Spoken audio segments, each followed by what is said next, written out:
सुमेला सास संबंधी बीमारियों से परेशान थी। 3 बच्चे होने पर भी ख्याल रखने वाला कोई नहीं था। बड़ा बेटा हिमांशु हरिद्वार के वन में विभाग में अधिकारी था। छोटा बेटा मयंक घर पर ही अपनी पढ़ाई करता और कोचिंग में पढ़ाता। सबसे छोटी बेटी तमन्ना बाहर हॉस्टल में रह पड़ती थी, इसलिए सब ने हिमांशु की शादी करने की सलाह दी। सुमेला और रमेश इसी सिलसिले में लड़की देखने गए। उनके रिश्तेदार में सभी लड़कों को उच्च दहेज के साथ उच्च घर की अच्छी बहू मिली थी। कुछ ऐसे ही रिश्ता सुमेला और रमेश भी चाहते थे। दोनों की अपनी बड़ी बड़ी मांगों की लिस्ट तैयार थी। जैसे ही सुमेला और रमेश घर आए, मयंक ने जिज्ञासा से पूछा, क्या हुआ माँ, कैसी है लड़की? रमेश गुस्से में मुंह बनाते बोला, लड़की तो हमने देखी नहीं। मयंक आश्चर्य से बोला, पर आप लोग क्या देखने के लिए गए थे? तब सुमेला बोली, हाँ गए थे, पर लड़की देखने से पहले लेन देन की बात करनी थी। जब हमने अपनी मांग बताई तो उन्होंने कह दिया, हमारी लड़की पढ़ी लिखी है, संस्कारी है, हम आपकी सारी मांगे तो पूरी नहीं कर सकते। अगर आप थोड़ा कम कर दें तो बस। तभी हम दोनों ने लड़की देखने से मना कर दिया। बोल दिया, हमारा बेटा वन विभाग में अधिकारी है, रिश्तों की कमी नहीं है, बहुत रिश्ते की लाइन लगी है।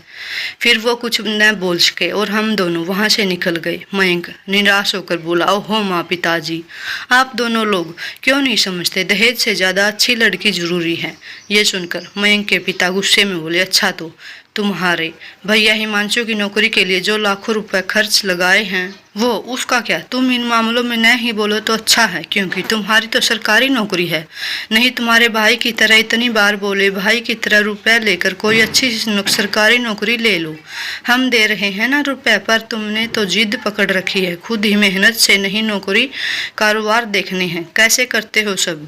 मयंक फिर कुछ न कह सका। उदास होकर वहां से अपने कमरे में चला गया। एयरफोर्स में जाना उसका सपना था, साथ ही वो सब सोच रखने वाला समाज के अध्ययन के खिलाफ रहता था। पर कामयाबी न मिलने के कारण उसके घर में उसकी छोटी बहन तमन्ना, जो घर से दूर हॉस्टल में रह पड़ती है, उसके अलावा कोई उसे सुनता, इसलिए मयंक अक्सर अपने कमरे में किताबों को खोया रहता। घर में बड़े भाई हिमांशु की शादी के लिए कई रिश्ते देखे गए, पर दहेज की मांग के चलते कहीं उन्होंने रिश्ता पसंद नहीं आया। हिमांशु हरिद्वार में अपनी नौकरी में व्यस्त रहता। अपनी शादी की सभी जिम्मेदारियां घर वालों को ही छोड़ रखी थी। सब भाग अगले होने पर भी दोनों भाइयों में बहुत प्यार रहता है। इसी कारण मयंक अपने बड़े हिमांशु भाई की शादी के लिए उत्सुक रहता। थोड़ी ही समय बाद संयोगवश उन्हें हिमांशु के लिए एक अच्छा रिश्ता मिल गया। लड़की का नाम प्रीति अपने पिता की इकलौती लड़की है। उसका केवल एक ही छोटा भाई है। उनके पिता सरकारी ठेकेदार हैं। उन्होंने सारी मांग खुशी खुशी स्वीकार कर ली। हिमांशु के लिए रिश्ता मिलने पर मयंक बहुत खुश हुआ। उसने जल्दी से यह खबर हिमांशु छोटी बहन तमन्ना को बताई। यह सुनकर दोनों बहुत खुश हुए। जल्द ही हिमांशु को बुलाकर हर रिश्ता पक्का कर दिया। संबंधी सभी रिश्ते पूरी कराई गई। प्रीति देखने में सुंदर और व्यवहार की विनियमित लग रही थी। पंडित जी ने 1 महीने बाद का ही विवाह का शुभ मुहूर्त रखा। मयंक को तमन्ना को लेने के लिए देहरादून भेज दिया। मयंक जैसे ही तमन्ना को लेकर घर आया, तमन्ना चहकते हुए अपनी माँ को पिता को गले लग गई। हिमांशु को छोड़ते हुए बोली, भैया मुझे बहुत खूबसूरत और महंगा वाला लहंगा चाहिए, आखिर मैं इकलौती ननंद हूँ। हिमांशु मुस्कुराते हुए बोला, हाँ हाँ जो मन करे ले लेना, पहले इतना दूर से आई हो, आराम सो कर लो। तमन्ना दरवाजे की तरफ जाते हुए बोली, अभी नहीं, धरा से मिलने जा रही हूँ। अरे रुक तो जा, माँ ने तमन्ना को रोकते हुए बोला। धरा से क्या लेने? समय निकल, जल्दी से घर मदद के लिए आ जाइए, बहू को देने के लिए सभी सामान तैयार करना है।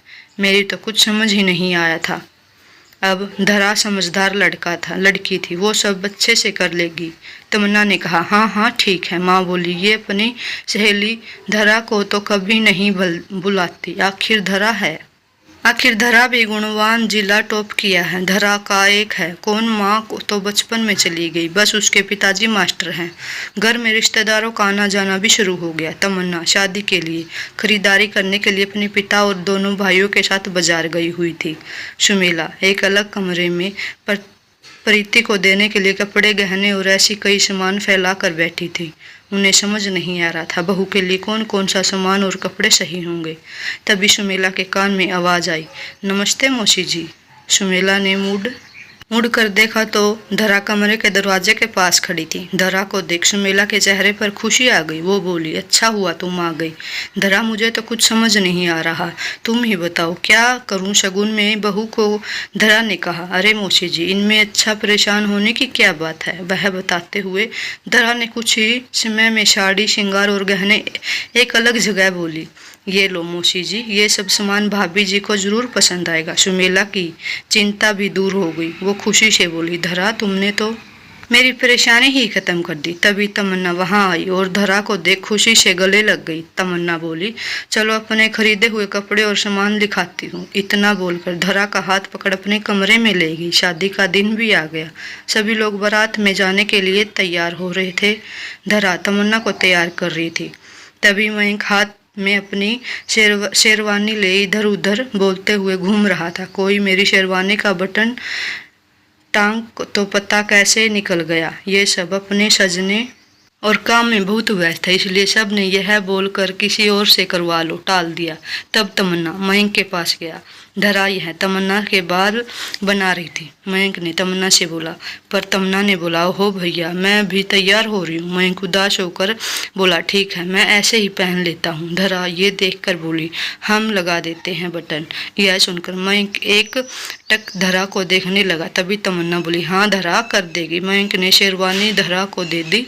धरा ने कुछ ही मिनट में बटन लगा दिया। मयंक को शेरवानी वापस देते हुए सुमेला जैसे ही कमरे में आई वो बोली, अरे धरा तुम कब तैयार होगी।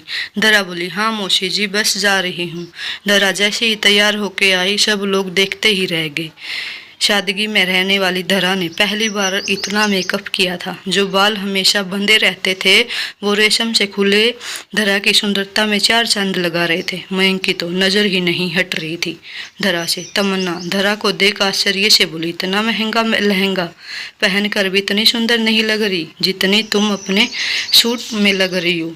सभी लोग बारात में चले गए। सारी रस्मों के साथ शादी संपूर्ण हुई। प्रीति बहू के रूप में बहुत सारे दहेज के साथ अपने ससुराल आ गई। सभी लोगों की आंखें फैल गई इतना सारा दहेज देखकर। महंगी कार, गहने, कपड़े और बहुत सा महंगा सामान।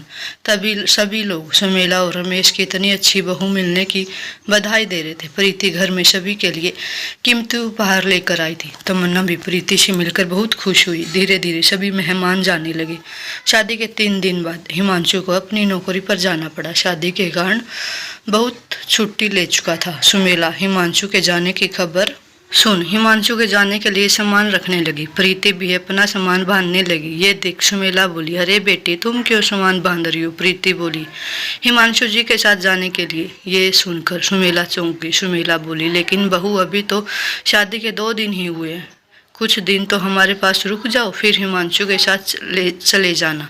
प्रीति हिमांशु की तरफ देखने लगी। हिमांशु बोला, माँ प्रीति ने शादी से पहले ही कह दिया था शादी के बाद वो मेरे साथ ही रहेगी। सुमेला बोली, पर बेटा कम से कम कुछ दिन तो मेरे पास रह जाती, कितने अरमान है मेरी बहू को लेकर। हिमांशु बोला, हाँ माँ अब मुझे कुछ नहीं बोलना। सुमेला का प्रीति ने दहेज से मुंह बंद कर दिया था। सुमेला चाहकर भी प्रीति को कुछ दिनों के लिए अपने साथ नहीं रख सकती थी। अगले ही दिन हिमांशु प्रीति के साथ दहेज में मिली कार में शागनपुर के हरिद्वार के लिए निकल गया। सुमेला उदास हो गई, पर उनकी उदासी की न हो हिमांशु को परवाह न थी। प्रीति को, तमन्ना को भी मयंक हॉस्टल छोड़ने के लिए देहरादून चला गया। घर में कुछ दिनों की चहल पहल के बाद बिल्कुल सन्नाटा छा गया था। घर में अब सुमेला, रमेश और मयंक रह गए थे। माँ की खराब तबीयत देखकर मयंक घर का काम करने के लिए एक नौकरानी दामानी को ले दी, लेकिन सुमेला का उसका काम पसंद नहीं आता। सुमेला अक्सर कुछ न कुछ दामिनी को सुना दिया करती। दामिनी काम तो करती पर सुमेला की सेवा समय से दवा देना सब नहीं करती। पड़ोस की कुछ औरतें सुमेला से मिलने आई। उन्होंने मयंक की शादी के लिए बोला।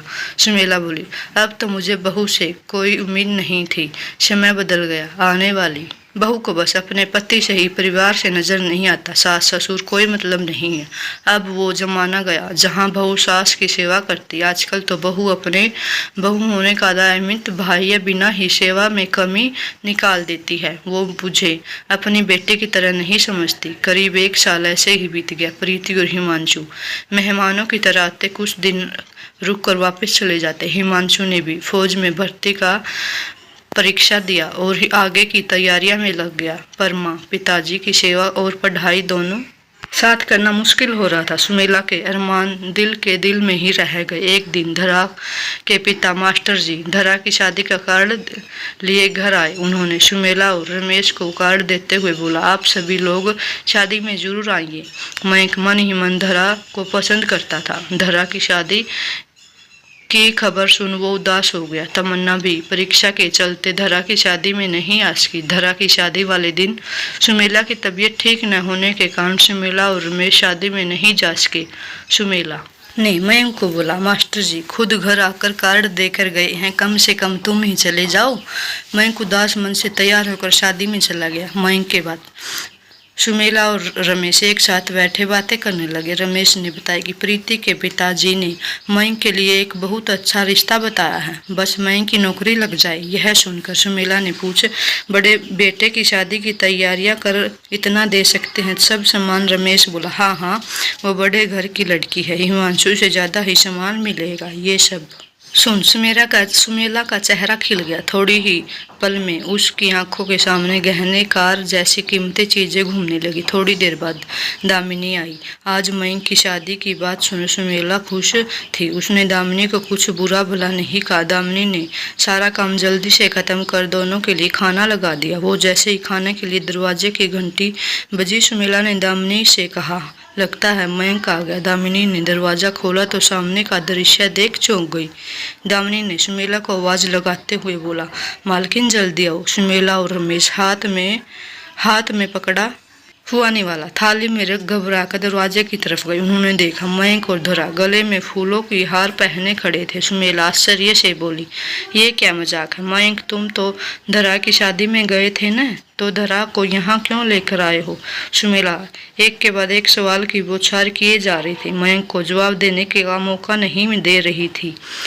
रमेश ने सुमेला को बोला, क्या करती हो? सवाल पे सवाल पूछे जा रही हो। दोनों को अंदर तो आने दो, बाहर ही खड़े करके सारी बातें पूछोगी क्या? सुमेला बोली, नहीं, मैं घर के अंदर आने नहीं दूंगी। कोई मजाक है? कभी भी किसी भी छोटे घर की लड़की को शादी करके ले जाओगे तो क्या मैं उसे अपनी बहू मना लूंगी? मयंक ने अपनी चुप्पी तोड़ते हुए बोला, माँ बाबूजी मेरे बात को सुनो, ये सब मेरे जानबूझकर नहीं किया, आप लोग पूरी बात तो सुनो। रमेश परिस्थितियों को समझते हुए सुमेला को एक तरफ सोफे पर बैठाते हुए बोला, अब तो जो हुआ है सो हो गया, अपनी तबीयत क्यों खराब करते हुए रमेश ने कहा, मयंक तुम दोनों घर के अंदर आ जाओ पहले। तभी दामिनी बोली, अरे छोटे साहब दुल्हन को लेकर आए हैं, क्या बिना रस्में के साथ घर में अंदर आने दोगे? अब शगुन नहीं होगा क्या? सुमेला गुस्से में बोली, अब शगुन को तो ये साथ लेकर आया है, अब इससे बड़ा अब शगुन क्या होगा? मैं कुछ नहीं करूंगी इसके लिए। ये सब सुनकर धरा रोए जा रही थी। रमेश ने दामिनी को कहा, तुम की कर दो दामिनी, कम से कम बता तो घर के अंदर होगा, ऐसे दरवाजे पर खड़ा करके पड़ोसियों के सामने तमाशा मत बनाओ। क्या? दामिनी ने हाथ में आरती की थाल और चावल से भरे कलश लेकर एक कुमकुम की थाल रख दी और सारी रस्में पूरी कर घर के अंदर आ गई। रमेश ने दामिनी से कहा, धरा को मयंक के कमरे में ले जाओ, जी बात करनी है मयंक से करेंगे। दामिनी धरा को कमरे के ले गई और पानी लाकर दे दिया। धरा लगातार रोई जा रही थी। दामिनी ने धरा से कहा, छोटी मालकिन बहुत अच्छी है, हमारे मयंक मालिक बाप को खुश रखेंगे, आप रो मत। तो दूसरी ओर रमेश और सुमेला ने मयंक के सामने फिर बहुत से सवाल रख दिए। मयंक ने फिर बताया, मैं क्या करता पिताजी, धरा दुल्हन बनी तैयार बैठी थी, सब लोग बारात का इंतजार कर रहे थे। तभी मास्टर जी के पास फोन आया। जिस लड़के से शादी होने वाली थी वो किसी और लड़की से चाहता था और वो उस लड़की के साथ उसी समय घर से भाग गया। मास्टर जी ये सुनकर सदमे में आ गए। उन्होंने ये बात सिर्फ मुझे और चंद अपने दोस्तों से कही। उन्होंने बोला, इतना कर्ज लेने शादी की तैयारियां की थी, अब जो लड़की दुल्हन बनी बैठी है उसकी बारात न आए, उसकी ऐसी लोग न जाने कितनी तरह की बातें करेंगे। मेरी बेटी के खिलाफ उसने कौन कौन सी शादी करेगा, कौन रिश्ता करेगा, मैं क्या करूं, इतना बोल मास्टर जी रोने लगे। वो बिल्कुल टूट गए थे। रोते रोते वो बेहोश हो गए। धरा को ये सब पता चल गया तो बहुत परेशान हो जाएगी। अपने पिताजी के लिए जल्द ही डॉक्टर को बुलाया। डॉक्टर ने बोला ये सदमे की वजह से हुआ है, पर अभी भी इनकी तबीयत इस काबिल नहीं हो कि सदमा बर्दाश्त कर सके। सभी मेहमान बैठे बारात का इंतजार कर रहे थे। मुझे कुछ समझ नहीं आ रहा था, मैं कैसे उनकी मदद करूं। मुझे उनकी हालत देखी नहीं गई। मैंने उससे कहा, मास्टर जी यदि आप मुझे धरा के लायक समझते हैं तो मैं अभी धरा से शादी करना चाहता हूँ। मेरी बात से उन्हें उम्मीद की किरण और जीने की वजह नजर आई। सभी लोग को ये बात ठीक लगी। धरा को जब मेरी इस बात का पता चला तो वो मुझसे बोली, आप मात्र दया के कारण इतना बड़ा फैसला मत लीजिए। समय बीतने के साथ मैं पिताजी को संभाल लूंगी। मैंने धरा से कहा, क्या तुम्हें मेरे पति के रूप में पसंद नहीं हूँ? इस बात पर धरा बोली, आप तो जिस भी लड़की से पति बनोगे वो अपने आप को सौभाग्यवान समझेगी। फिर मास्टर जी ने धरा से कहा, बेटी मुझे नहीं पता मैं कब तक इस दुनिया में रहूंगा, तुम अच्छे घर में चली जाओ तो मुझे तसल्ली होगी। धरा बिलक बिलक कर रोते हुए बोली, नहीं पिताजी आपको कुछ नहीं होगा। फिर ऐसे मेरी और धरा की जरूरत रस्मे के साथ कम समय में ही शादी होगी। सुमेला भड़कती हुई बोली, तुम अपने समाज सेवा में क्या किसी को मुसीबत को अपने गले में डाल लोगे? रमेश ने सुमेला को समझाया, जो होना था हो गया, अब इन सब बातों को कोई फायदा नहीं, सच को स्वीकार कर लो। अब क्या करें, रिश्तेदारों को कैसे बताएंगे? इनके लिए हिमांशु और तमन्ना को बुलाकर बात करेंगे। तमन्ना तो आ नहीं सकेगी, कल हिमांशु को बुला लो। सारी बातें होने के बाद मयंक अपने कमरे में पहुंचा जहां धरा बैठी थी। मयंक को देख वो खड़ी होगी। वो बोली, क्या अभी भी नाराज है? सब मयंक बोला, सब समय के साथ ठीक हो जाएगा। हाथ में तकिया लिए वो बोला, मैं सोफे पर सो जाता हूँ, तुम बिस्तर पर सो जाओ। इस समय तुम्हारे मन में स्थिति संभलता हूँ। जब तक तुम्हें मुझे अपने मन से पति के रूप में स्वीकार नहीं कर लेती मैं तुम्हें छूऊंगा भी नहीं। रात को लगभग बीत चुकी थी। अगले दिन सुबह उठने से पहले सुबह ही उठकर धरा नहाकर पूजा कर लिया। सुमेला और रमेश जब उठे तो यह देख प्रभावित हो उठे, पर उसे जाहिर नहीं किया। धरा ने रमेश और सुमेला को देख उनके पैर छुए। रमेश ने बोला, सदा सुहागन रहो। पर सुमेला ने कहा, तुम्हारी भले ही मेरी बेटी से शादी हो गई पर छोटे घर की लड़की हो, मैं अपनी बहू नहीं मानूंगी। धरा समझ गई, घर वालों को दिल जीतने के लिए उसे कड़ी मेहनत करनी पड़ेगी। रमेश ने हिमांशु को घर आने के लिए कहा।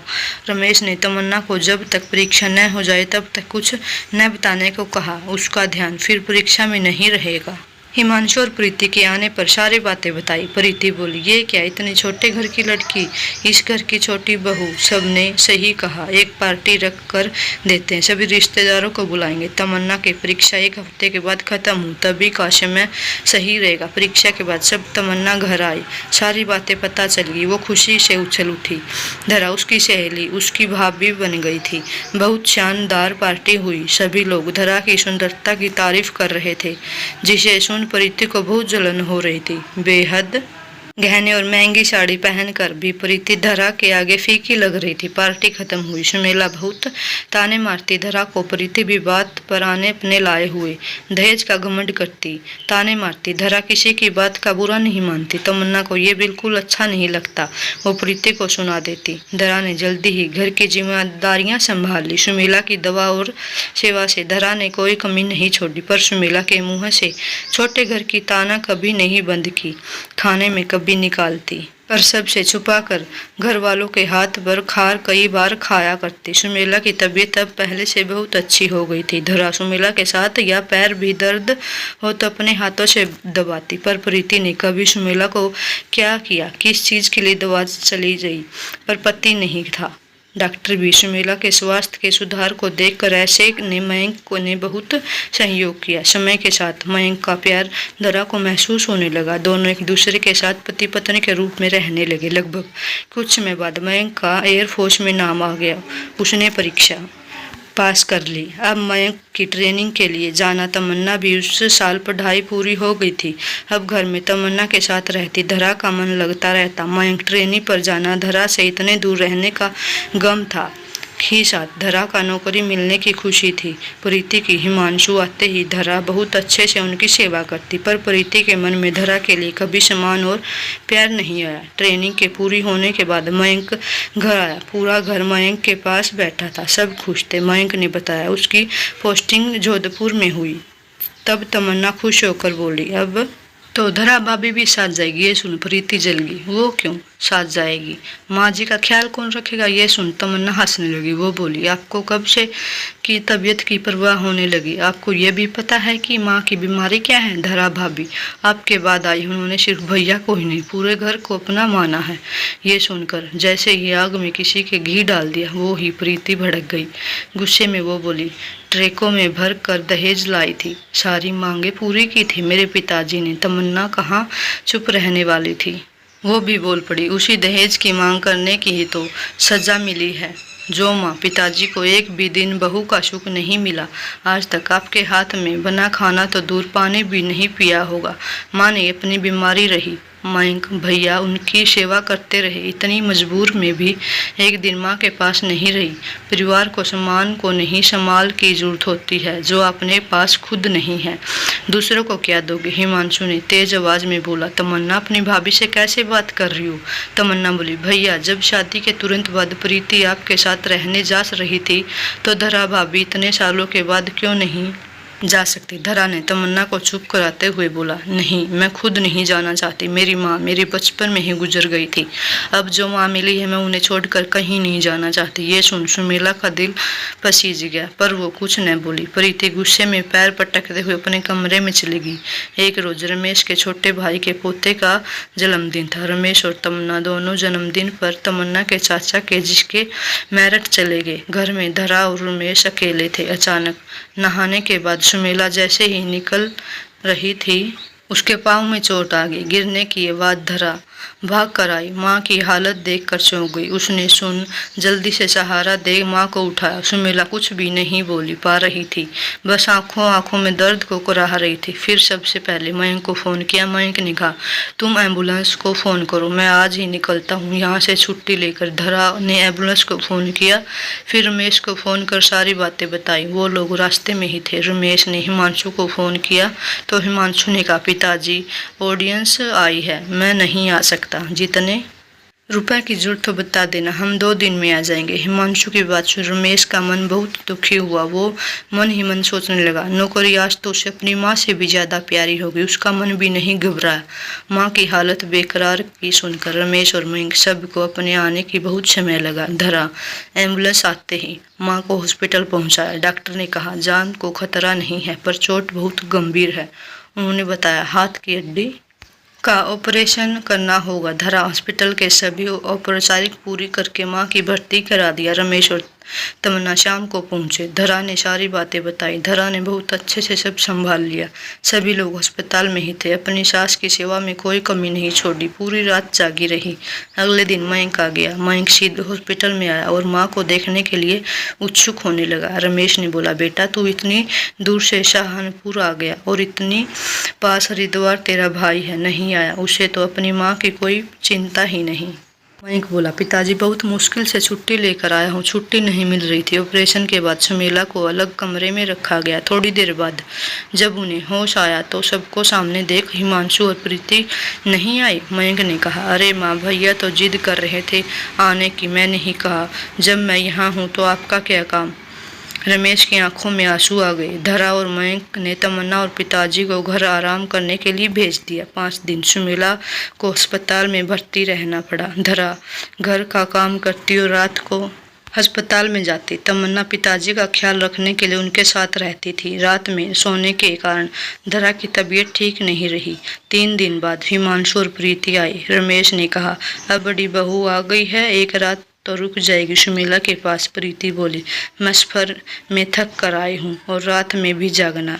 मैं पैसे की दवाइयाँ के मयंक ने मुझे मिलती है। तमन्ना बोली, मुझे पहले ही पता था आप यही बोलेंगे। धरा भाभी बिना उफ किए 3 रात से सोई नहीं है। हिमांशु ने भी प्रीति का पक्ष लेते हुए बोला, प्रीति की तबीयत ठीक नहीं है, वो नहीं रुकेगी। धरा ने कहा, कोई बात नहीं, मैं रुक जाऊंगी, आप लोग परेशान न हो। रमेश और सुमेला एक दूसरे का मुंह देख रहे थे। सबके जाने के बाद सुमेला ने रमेश से कहा, हमने दहेज के लालच में अपने बेटे को ही बेच दिया, अब वो हमारा नहीं रहा। धरा तो बहू के रूप में बेटी मिली है, मैंने क्या कुछ नहीं कहा उसे, उसने तभी कुछ नहीं कहा। सुमेला की हालत में सुधार देख डॉक्टर ने सुमेला को घर जाने का आराम करने को कहा। मयंक को वापस जाना था। जाने की पहले मयंक ने एक पुरानी कार खरीद कर ले आया। कार देख रमेश ने कहा, ये क्यों लाए हो? मयंक बोला, अभी इतने रुपए नहीं थे, कार ले लेता, इसलिए ये कार आपके लिए ली है। मैंने एक ड्राइवर रखवा दिया है, भी कहीं जाना हुआ बीमा इसमें चले जाना, माँ को बार बार अस्पताल ले जाना होगा। धरा बहुत खुश हुई ये देख। तमन्ना बोली, ये आपने ठीक नहीं किया भैया। धरा का हाथ पकड़ा। तमन्ना बोली, धरो, चलो भाभी देखते हैं कैसी कार है। प्रीति इस बार पर दंज कसती बोली, हाँ बैठ जाओ, पुरानी कार है, महंगी और नई कार में बैठना हर किसी का नसीब में कहाँ। तमन्ना ने तुरंत उसका जवाब देते हुए बोला, हाँ भाभी, कहा आपने प्रीति को कमाई की पुरानी कार में बैठने का सुख हर किसी के नसीब में कहाँ। कुछ लोगों को तो दहेज के भीख से मिली कार में ही काम चलाना पड़ता है। प्रीति मुँह बनाकर घर में चलेगी। सुमेला, ठीक है। तब सोने के बाद 2 मोटे कंगन निकाल कर धरा को देते हुए बोले, ये मेरी सास को उनकी सास ने दिए थे, मेरी सास ने मुझे दिए थे, क्योंकि उन्हें मेरी सेवा बाह के कारण उन्हें मुझ में बहू नहीं मिली, अपनी बेटी नजर आती थी, इसलिए ये कंगन मुझे दिए।